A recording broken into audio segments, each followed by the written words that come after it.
Vëllazëni, inshallah do të flasim për një dukuri të cilën Allahu Azza wa Jall na ka tërheq vërejtën që mos jemi pjesëtar të tij.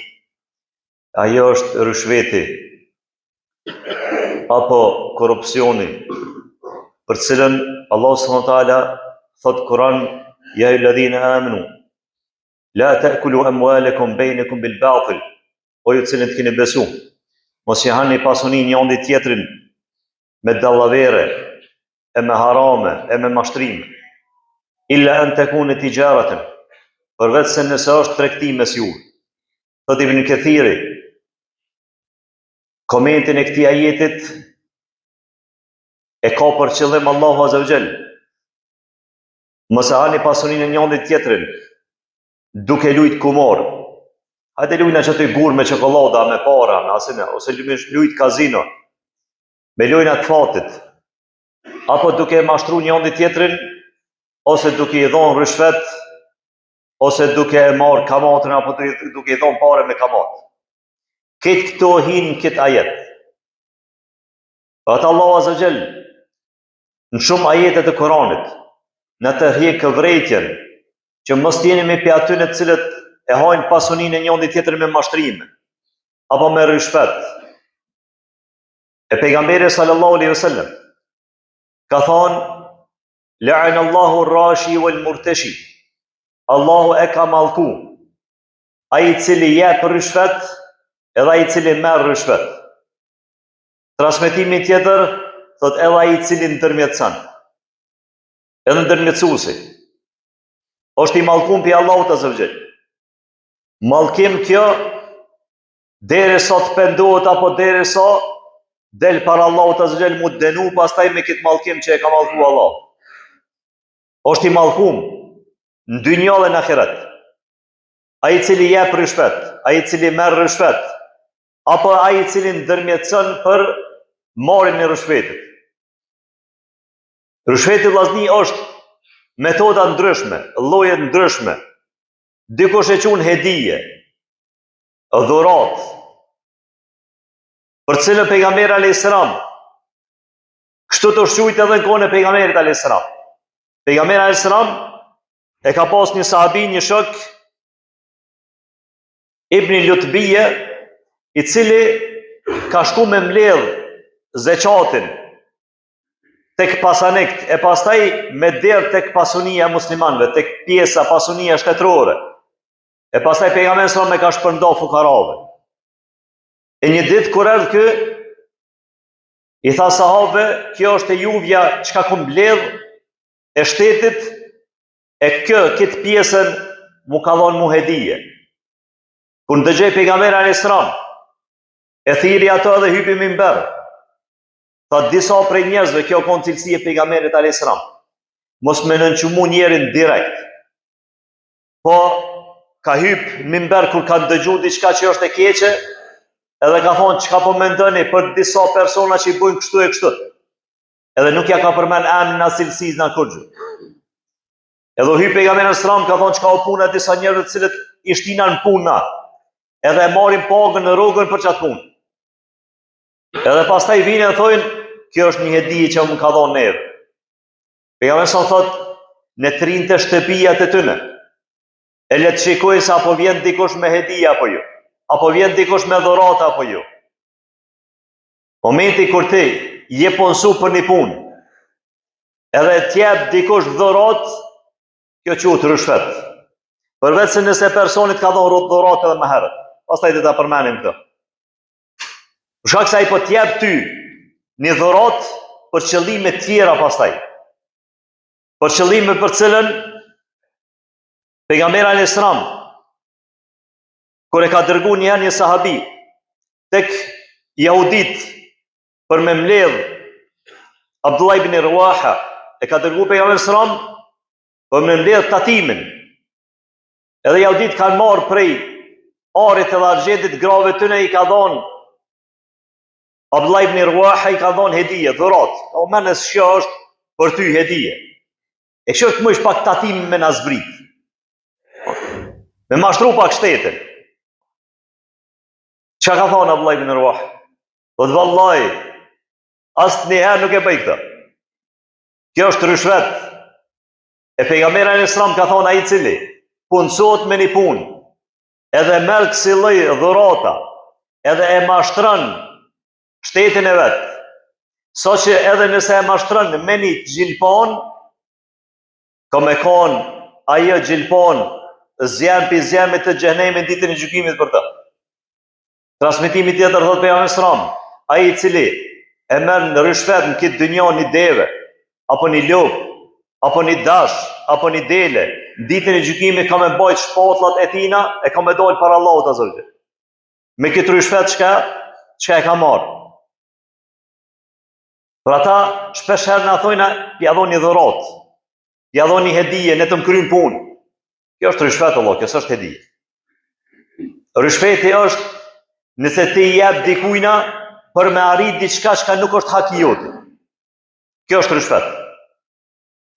Nëse ti jep në punëtorit, në punëdhënësit, shkon dikon të me konkuru punë, do të me dhonë dikujna rishvet se ndryshe s'hen punë. Edhe nuk e ki hak me hinë punë. Nuk është haki jote, ka tjerë cilët janë më meritor se ti. Edhe ti, apo një person i cili nuk e ka qatë shkollë të kryme, apo e ka si kursa i fundi që hinë në xhenet, komadore, ngel një herë, dytën herë, pestën herë, të qyrë e krynë fakultetin. Edhe konkuron me dikon që e ka kry me 10. Po, ky ka përparësi se ky ka njëfshëm, e ky jep rishvet, e ky ka pare. Kjo është ka e ka ndalu pejgamberi alayhis salam. Rishveti është i lejuar për ty, vetëm në rast. Nëse e ki hak me marrë që ato dhe sën e merë për vetë se me rishvet. E dhe se s'ka mundësi me marrë ndryshe për vetë se me rishvet, ama në është hak i joti, është e drejtë e jotja. Po është përhap zullumi, qatë shumë, është përhap e keqa që atë vend qatë shumë, so që s'mërësh me kry punë pa rishvet. Edhe hakun tënë sën e merë pa rishvet. Apo të bëhet ty pa drejt, apo zullum, pa dhonë rishvet. Këtë rast te ki të leju me kurse aji cili e mere ka haram. Për ndryshe, Omer ibn Abdulazizi, so ka qenë pris i muslimanëve, ka dasht me shku me marë mollë, i ka inë qef në hongër mollë, po s'ka pos pare.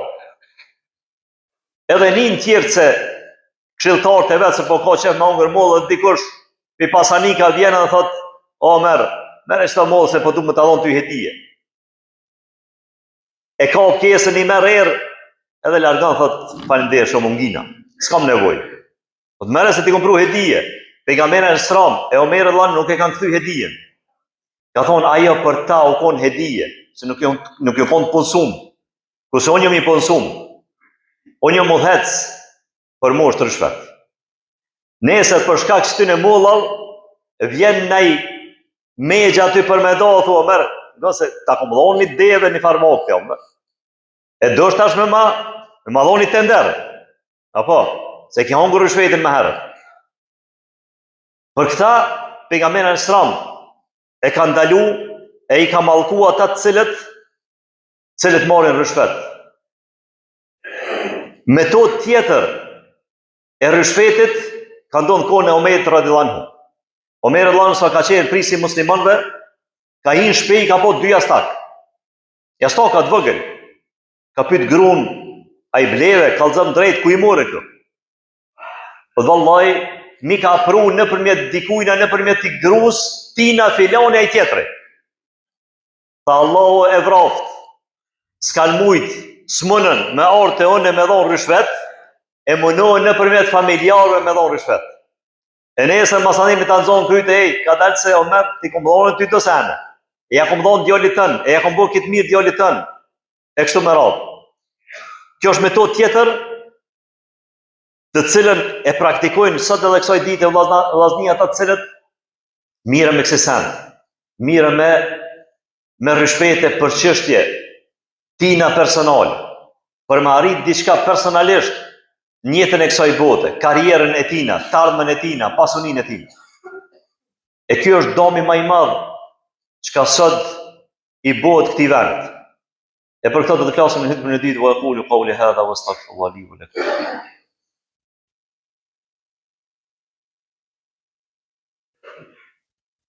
Alhamdulillah wassalatu wassalamu ala ashrafil anbiya'i wal mursalin wa ba'd. Domet e rishvetit vllazni, e korrupsionit, e mitës janë të shumta. E para për ty në është harami që e ka njeri për Allahu të zëvgjë. Unë kërkujna s'pi bëjt dëm. Kërkujna përveç rishvetit si rishvet është haram. Kjo është domi më i madh. Domi i dytë është dëm kolektiv, çka i bën pa drejt njëri tjetër. I bën pa drejtësi tjetër kujna. Shkon edhe bën jep rishvet, edhe pastaj as rrugët nuk janë çush duhet, as ndërtimet nuk janë çush duhet, as shkollat nuk janë çush duhet, as medicina nuk është kërka hiç. Pse? Po shkak rishvetit vllazni. Këtë kjo janis pini senit më të vogël, pini gjilponi që i ka përmend pejgamberi alayhis salam. Janis institucioni me pas lëshime prej kujt? Prej mësimit. Prej rishvetit se të bëhet mjek të dhon rishvet. E bëhet inxhinier të dhon rishvet. Edhe kur të hin masaj në operacion të ai, a harron gërshon të mrena, a ta kputi ligamentin, a të harron pejta, ku me ditë çfarë bën ai mrena atë. Në përgjithësi vllazni, çdo lami janis prej vëzhlis. Problemet e rishvetit, kur nuk është hak i jote, mënosh me te i kalu ato me rishvet. Mënosh me te i kalu me rishvet. E kjo është ndaluar me vllazni.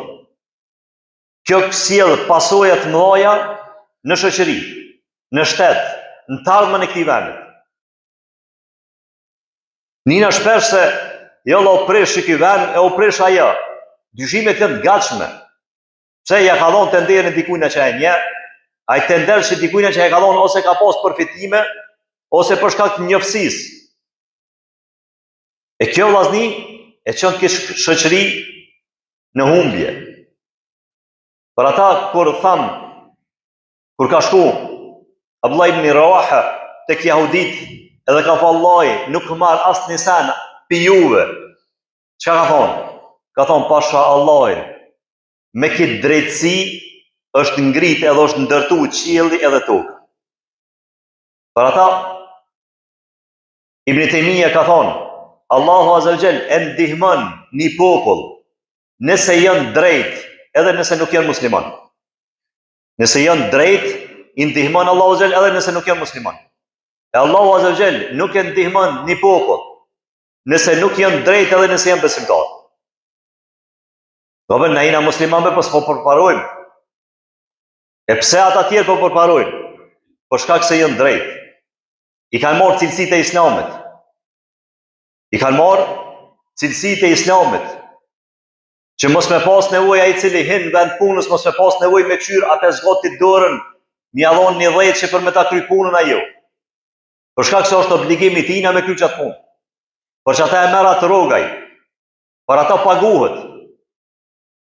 E momenti kur secili prej neve, nas mundë me ndryshu shtetin vllazni.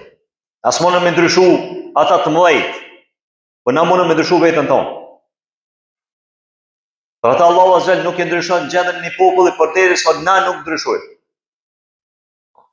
Nëse na fillojna me ndryshu veten tonë, familjarët tonë, edhe na nuk miremi me korrupsione e me rishvete, atëherës gjenerat pas gjenerate ka mu përmirësu. E s'ka me kalu kohë shumë e gatë, ka mu përmirësu gjendje. Për ndryshe, kena me konë gjithmonë në mbrapa. Gjithmonë kena me këshyri interesat personale, e jo interesat kolektive.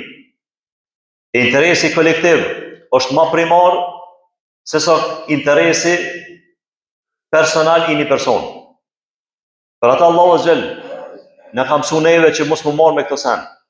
E pejgamberi sram ka thonë se Allahu e ka mallku ato i cili mirët me rishvet, jep rishvet, apo e merr rishvetin, apo është ndërmjetësues i rishvetit. So ma la këtu në dukuri vllazni, vallaj kina me përparu si shtet, kina me përparu si shoqëri, kina me përparu si musliman, kina me përparu si individ. Allah ka me ndihmu ty nëse i friksohesh Allahut Azza wa Jall, edhe don me arrit hakun tën me ato çka e ki hak, është haki joti. Edhe dijeni se me këtë përfundoj kur ka thonë pejgamberi alayhis salam, sikur të bashkohen krejt njerëz edhe gjend me të bëu dëm, s'kan me mujt me bëu dëm përveç ato që ta ka caktuar Allah. Edhe krejt njerëz edhe gjend e munuti me këtë rishfetet e dallaverët me arrit pasunin, nuk kemi arrit përveç ato që ta ka caktuar Allah. Këtë do të me koni bindën. Ndaç që e rishfet, e ndaç mundohu me dallavere, e ndaç me mashtrime kemi arrit ato që ta ka caktuar Allahu azza. Në momenti kur je i bindën caktimin Allahut, atëherë këto sene nuk mirësh me to hiç. Mirësh me ato që ta ka caktuar rizq. E lutem Allahun azza të na udhëzoj në rrugën e drejtë, na fal, na mëshiroj, e të na jep mundësi që me përparu si kolektiv, si shtet, si shoqëni, e Allahu azza na mbrojt prej çdo të keqe. Wa aqulu qawli hadha wastaghfirullahi li wa lakum.